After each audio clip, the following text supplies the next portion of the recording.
JP Bharat live, Bharat की बात JP के साथ। नमस्कार, आप देख रहे हैं जेपी भारत लाइव। अभी हम मौजूद हैं धनबाद के सदर अस्पताल में और हमारे पास डीएस इंचार्ज हैं और हम जानेंगे इस अस्पताल में क्या कुछ अभी बदलाव है। और क्योंकि एक सरकारी अस्पताल में सबसे ज्यादा जिला अस्पताल को माना जाता है, सभी जिले में एक अस्पताल है, हमारे धनबाद में भी जिला अस्पताल यानी सदर अस्पताल है।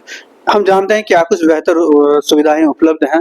सर, आपको तो यहाँ बहुत उपलब्धि मतलब कहे तो धनबाद में किस तरह का जिला अस्पताल को आगे ले जाने के लिए आप लगे हैं? देखिए, सदर हॉस्पिटल धनबाद का जो लोकेशन है वो हार्ट ऑफ द सिटी है, बहुत अच्छे लोकेशन पर है।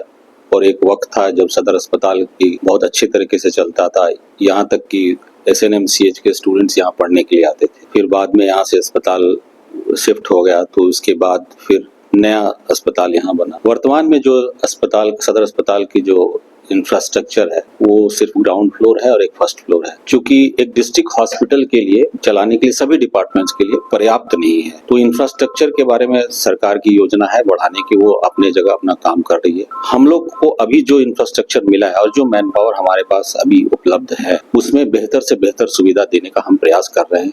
ये प्रयास कर रहे हैं खास करके mother maternity and child health में हम ये कोशिश कर रहे हैं कि जो भी केसेस CSC से रेफर होते हैं वो पहले यहाँ सदर अस्पताल जाए और सदर अस्पताल से अगर कोई केस रेफर हो तभी वो SNMCH जाए। और इसके लिए हमने योजना भी बनाई, सारे सहिया को ये इन्फॉर्म भी किया है और सारे CSC के प्रभारी को ये निर्देश भी है कि अगर वो CSC से कोई भी पेशेंट रेफर करते हैं तो सदर अस्पताल को में पहले वो आए और उसके बाद यहाँ से SNMCH के।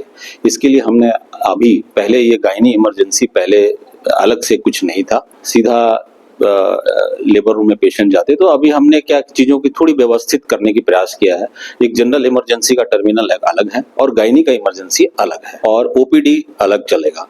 इसके लिए हमने से नया रोस्टर भी बनाया है, रोस्टर को फिर से रिवाइज किया है ताकि हर जगह क्या इमरजेंसी के जो डॉक्टर हैं वो OPD में इन्वॉल्व नहीं हो और OPD के डॉक्टर OPD को छोड़ करके कोई इमरजेंसी में न जाए, तो ताकि लोगों को आराम से किसी तरीके की परेशानी का सामना न करने पड़े। तो चीजों को व्यवस्थित करने में लगे हैं और सर्विसेज और अच्छी मिले, लोगों को कोई दवाई खरीदना ना पड़े, कोई जांच के लिए उन्हें बाहर जाना ना पड़े, ये हम इसका सुनिश्चित करने का पूरा प्रयास कर रहे हैं। अभी भी बहुत सारी कमियां हैं, बहुत कुछ करना है, जैसे कि प्रारंभिक चीजें USG अभी नहीं है, यहाँ पर अल्ट्रासाउंड नहीं है, एक्सरे अभी नहीं हो पा रहा है, लेकिन उसकी व्यवस्था हम बहुत जल्दी कर रहे हैं और इस पे सारी प्रशासन के मदद से हम लोग बहुत अच्छी तरीके से सदर अस्पताल की जो एक डिस्ट्रिक्ट हॉस्पिटल जैसा होना चाहिए और जिलों में जैसा डिस्ट्रिक्ट हॉस्पिटल है उस तरह से हम लोग इसका विकास करने का प्रयास कर रहे हैं। देखा जाता था पहले कि डॉक्टर की कमी जूझता था ये अस्पताल,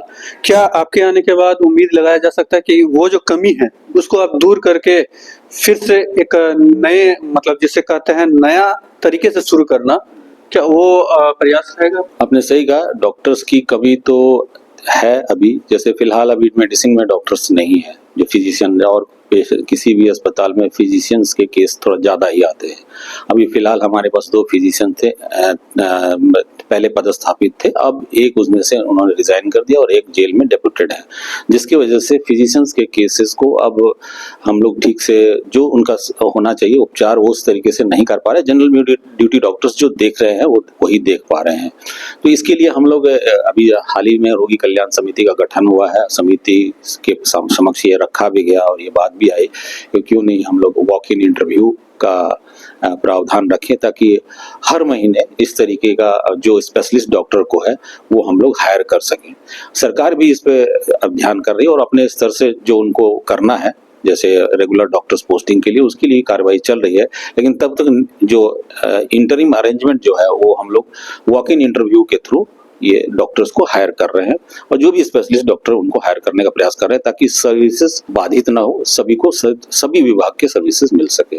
आपने तो सभी जितने भी CSC सेंटर्स हैं उन सभी मतलब सामुदायिक स्वास्थ्य केंद्र जिसका, तो वहां से रेफर होकर यहाँ आएंगे, तो क्या इतना बेड है आपके पास अवेलेबल कि अगर वहां से रेफर होकर यहाँ आते हैं तो उसकी कैपेसिटी आपके पास क्या है, किस तरह से उसको हैंडल कीजिएगा? जी, वर्तमान में तो ये अस्पताल 100 बेड के स्ट्रेंथ है इसका, और अभी जो अनुभव रहा है अभी तक तो ऐसा कभी नहीं हुआ कि पूरा बेड फुल हो गया हो और खास करके अभी जो सर्विसेज हम अभी देख रहे हैं वो मैटरनिटी एंड के सर्विसेज ज़्यादा है, तो उसके लिए हम लोग हैंडल करने के लिए यहाँ पर है हमारे पास बेड जो है वो काफ़ी है। तो ये थे हमारे साथ धनबाद के सदर अस्पताल के DS डॉक्टर संजीव कुमार। बने रहे जेपी भारत लाइव के साथ। नमस्कार।